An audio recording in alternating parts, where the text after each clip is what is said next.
You are Locked On Giants Postcast, part of Locked On Sports Bay Area, on the Locked On Podcast Network. Your team every day. Yo, what's up, everyone, and welcome to the Locked On Giants Postcast. I am Eric Engel, aka Triple E, former producer for the Murph and Mac Morning Show on KMBR, and I want to welcome you, each and every one of you, to the inaugural, first ever world premiere of the Locked On Giants Postcast. How exciting for all of us to be here in this moment. I'm just playing around, but for real, this is cool. This is a fun show, man. I'm excited to come to you guys live after Giants games every day this year, every day after Giants games. It's going to be a fun season, man. And unfortunately for us Giants fans, this one did not turn out the way we wanted it to, but baseball is back. That is the whole point of today. And the Giants showed a lot of positives today, both at the plate, in the field, and on the mound, as Webby pitched like a true ace in his third career opening day start. We'll break it all down. But first, I want to thank each and every one of you for watching us on the Locked On Sports Bay Area YouTube channel. Please smash that subscribe button. Also, if you're getting us on the Locked On Giants podcast feed, thanks for tuning in there. However you're getting the show, we appreciate it. And make sure you check out the regular Locked On Giants daily show with Ben Kaspick for more in-depth coverage. Ben does a really great job. And today, this one started out moving quick. This game seems like it could maybe go sub 2 hours the way this one started. Both teams going 1-2-3, 1-2-3 to start, both through this first two innings. Webb and Yu Darvish starting for the Padres in this one, both dealing on the mound out there, just rolling, exactly what you'd expect from two aces. It seemed like we were going to get an old-fashioned pitcher's duel, but you know how these games go early in the season. Pitching takes a little while to kind of get it down, and offense usually prevails early on in this one. And the scoring started in about the third inning. Conforto jumped on a sinker that was left high out over the middle of the plate in a 1-0 count, roped a double. Nice level swing, flattened out that big loop he had last season. You know, there was so much focus on all of the analytics and launch angle and things like that last year. I feel like Bob Melvin has just gone out there and told guys, you know, let's get back to basics. Hit the ball hard somewhere. Who cares if it's a home run? Hit the ball hard. They'll go out eventually. And that seems to be Conforto's approach at the plate. Nice level swing, very balanced. If Conforto can have a good year this year, if he can return to all-star form, that would be a huge lift for the Giants.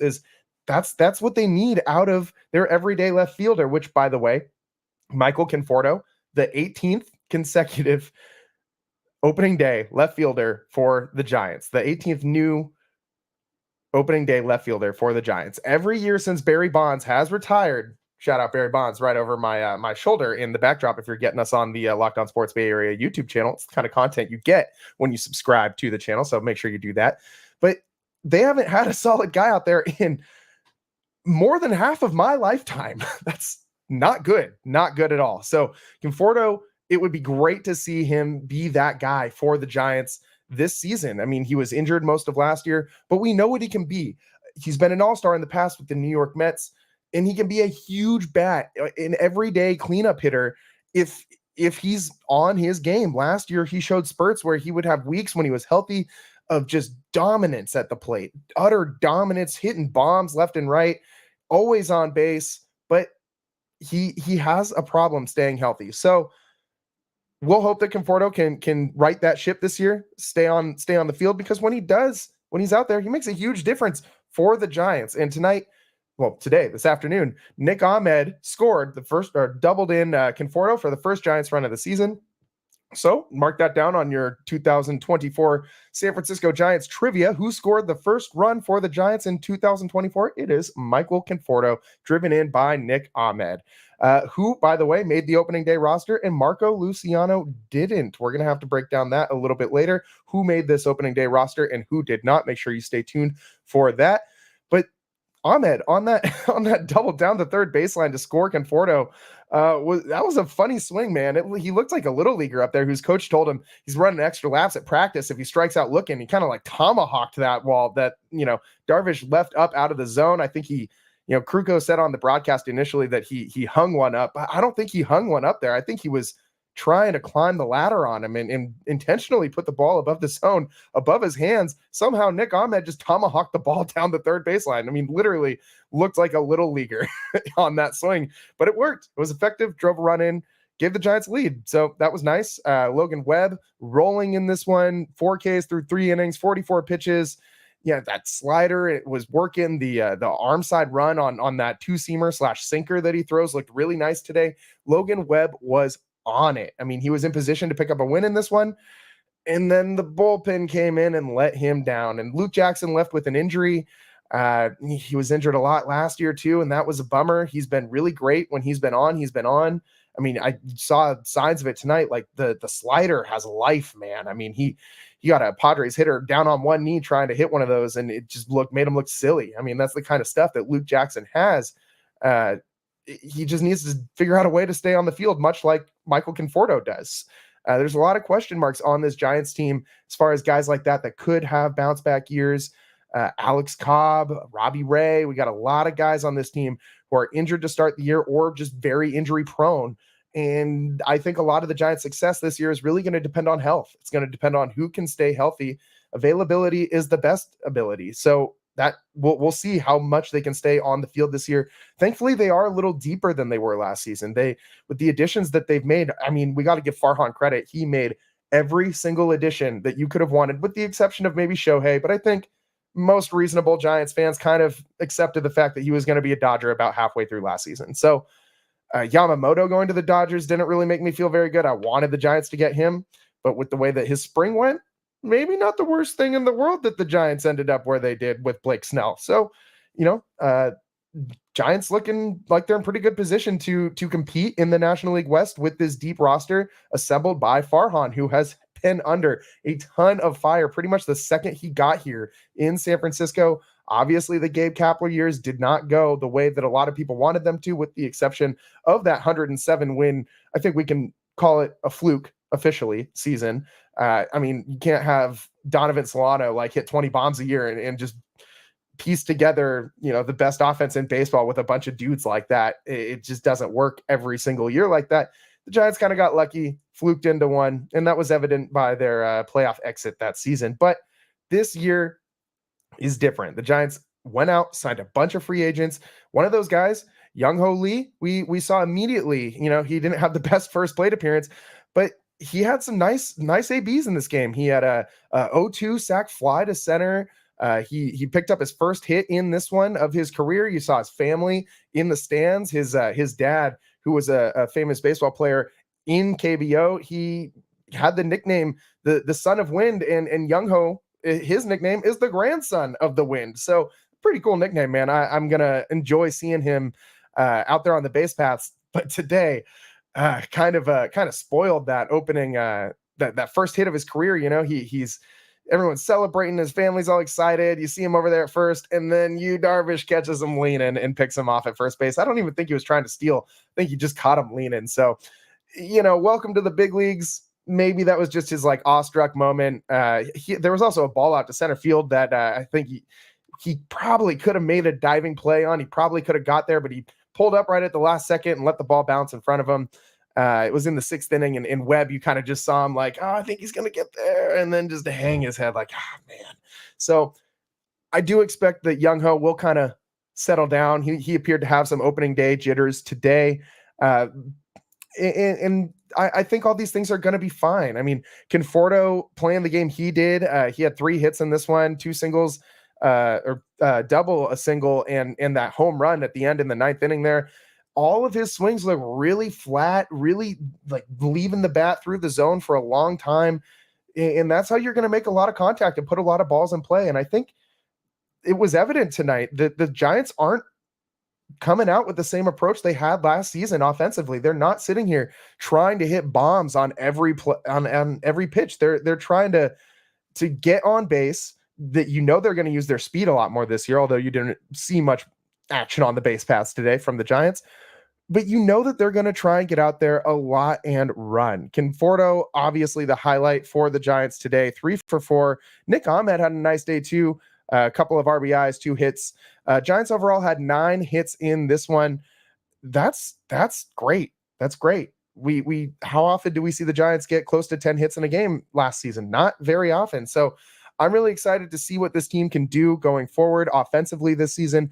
They do have a really nice lineup all of a sudden. I mean, Young-Ho Lee, Jorge Soler, Lamont Wade, Matt Chapman, Mike Yastrzemski, Tyro Estrada, Michael Conforto, Pat Bailey, Nick Ahmed. That is what the Giants went with their opening day lineup today.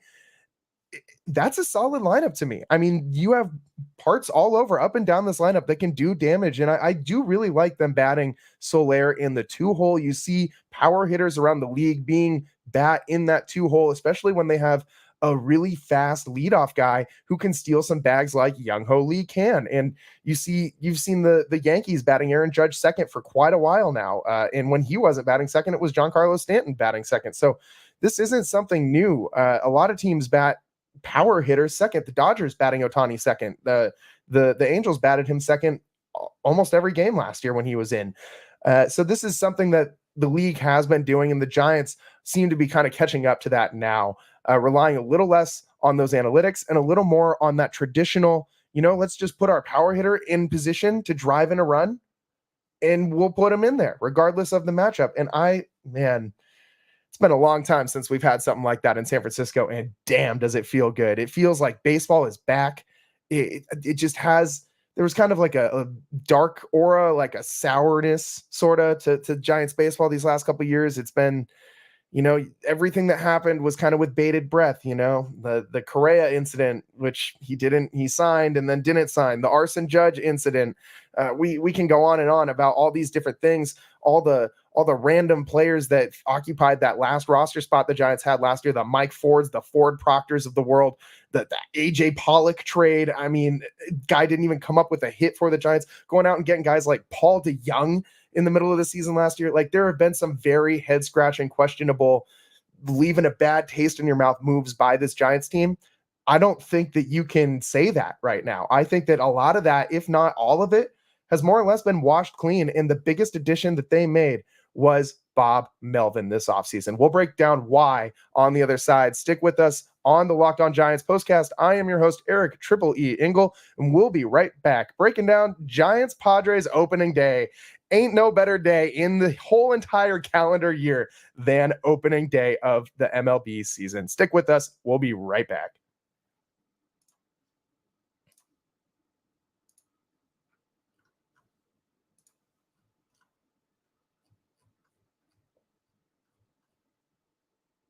Today's show is sponsored by Gametime. Gametime is now an authorized ticket marketplace of Major League Baseball, which makes getting tickets even faster and easier. Prices on the Gametime app actually go down the closer it gets to first pitch.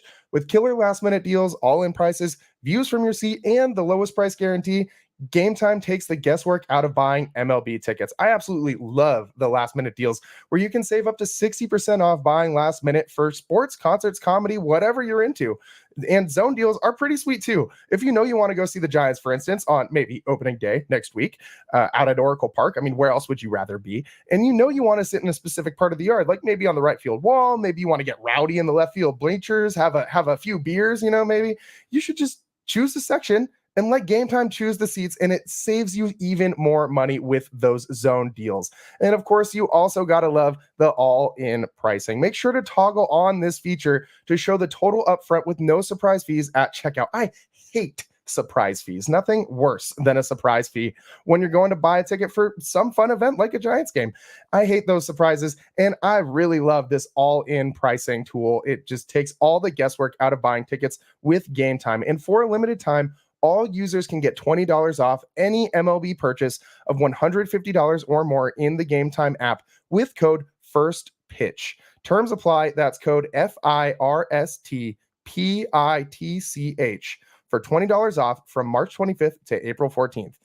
Download the Gametime app today. Last minute tickets, lowest price guaranteed.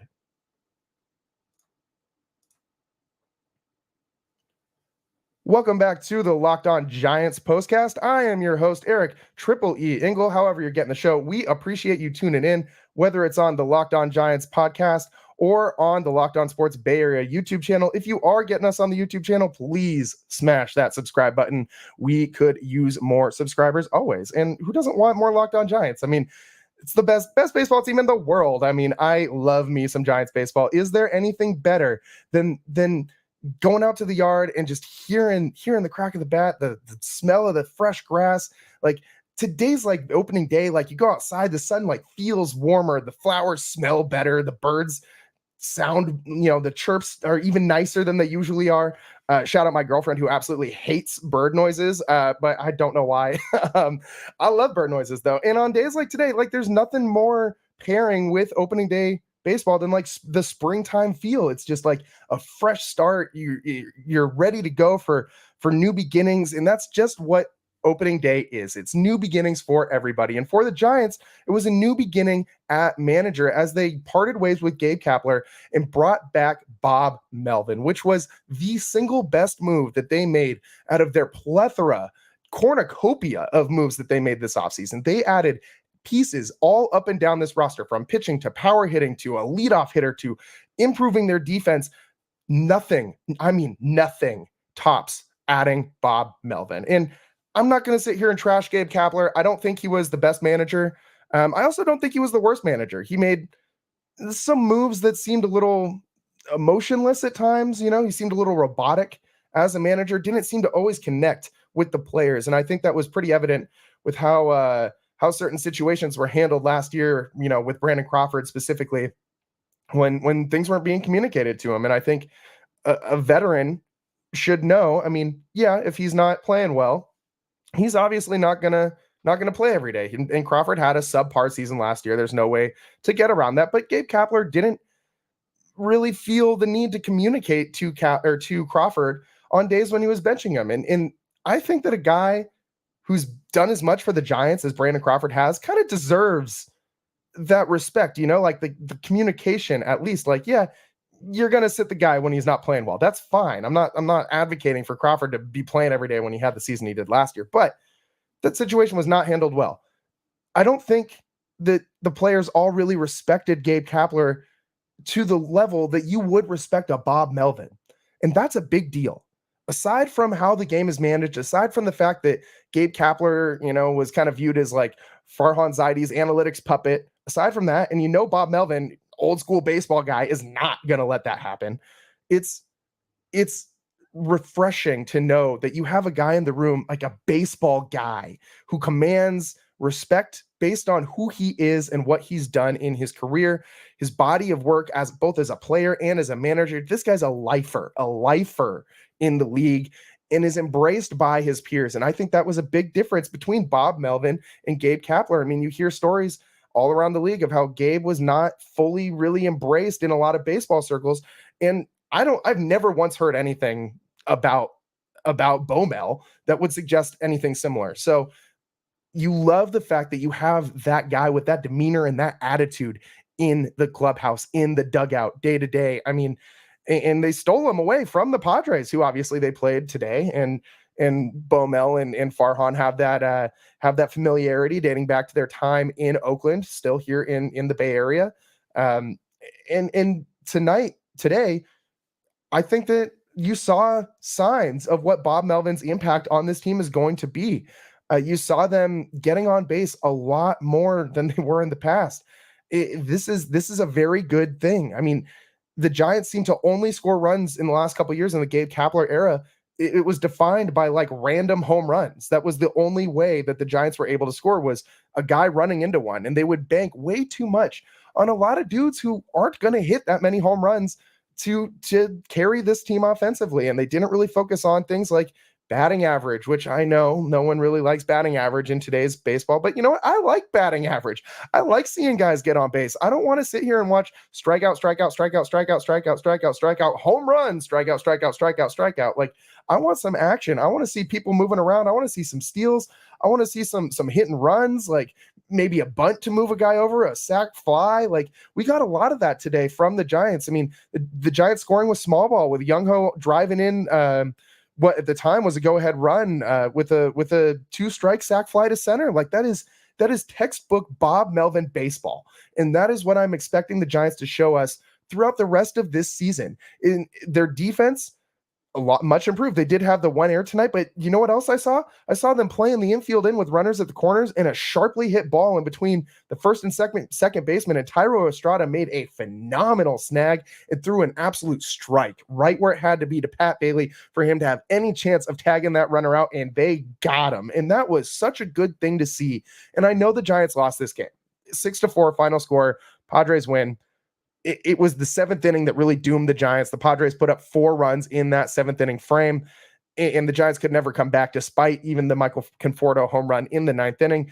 But good signs, good signs. 3 of those runs were also chalked up to Luke Jackson, who did leave the game with an injury. He didn't have it tonight at all.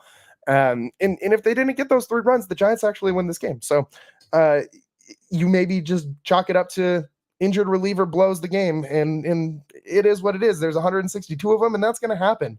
You're going to run into some situations that, you can't really do a whole lot about, and it felt like the Giants couldn't really do a whole lot about it in this one when Jackson just kind of lost it there on the mound, and hopefully he's okay. He's an electric arm out of the pen.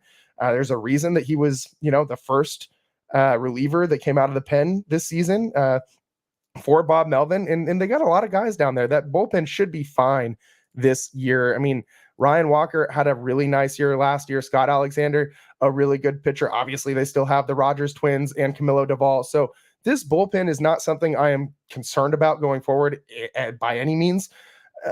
But today, you'll kind of live with it. You're just happy baseball's back if you're like me. It's a day to put on your World Series ring ceremony Giants jersey. I got the Sergio Romo going if you're watching on the stream, and wear whatever baseball gear you want, wear it to work, wear it to the store, whatever you're doing, walking your dog. Like it's just a day for baseball, man. It's a day to celebrate regardless of what happens out there on the field. I'm just so glad that for the next, until October, we can every day turn on the TV and just listen to the sweet sounds of baseball. I mean, Mike Krukow, Dwayne Kuiper permeating my apartment. Oh man, I'm getting goosebumps just talking about it. Nothing better than the sweet, sweet, sweet sounds of Kruk and Kipe, the legends who need to go into the Baseball Hall of Fame together as a pair, not individually, but together. And I think they will. I think baseball will get that one right. They are the best, hands down at what they do. And man, it's just so happy, It brings me unbridled joy to listen to these two call a baseball game, even in a loss, even in a 6-4 loss. Listen to how happy I am, man. And I just love baseball, dude. I love baseball. It's just the best. It's the best day of the year. I don't even care the Giants lost this one. I mean, they lose too many like this in a row. Then maybe attitudes will change. But for now, 1 loss out of 162. We'll live with it. We're happy baseball's back. And we got a little more to break down on this. So stick with us. We'll be right back on the other side. More Locked On Giants postcast. I am your host, Eric Triple E Engel, and we will be right back.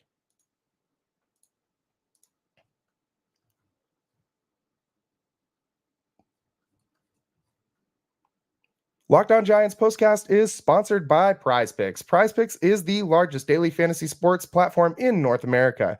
We are just the easiest and most exciting way to play daily fantasy sports. It's just you against the numbers. Instead of battling thousands of other players, including pros and sharks, you just pick more or less than on 2 to 6 player stat projections and watch the winnings roll in. Football season may be over, but the action on the floor is just heating up. Whether it's NCAA tournament season or the fight for playoff home court in the NBA, there's no shortage of high-stakes basketball moments this time of year. Get in on excitement with PrizePicks, America's #1 fantasy sports app, where you can turn your hoops knowledge into serious cash or your MLB knowledge. You can now win up to 100 times your money on PrizePicks with as little as 4 correct picks. You can turn $10 into $1,000 with NBA, NHL, college basketball, MLB, anything, whatever you want. Today on PrizePicks, America's #1 fantasy sports app. Download the app today and use code LOCKEDONMLB for a first deposit match up to $100. That's right. Download the app today and use code LOCKEDONMLB for a first deposit match up to $100. It's PrizePicks. Pick more, pick less. It's that easy.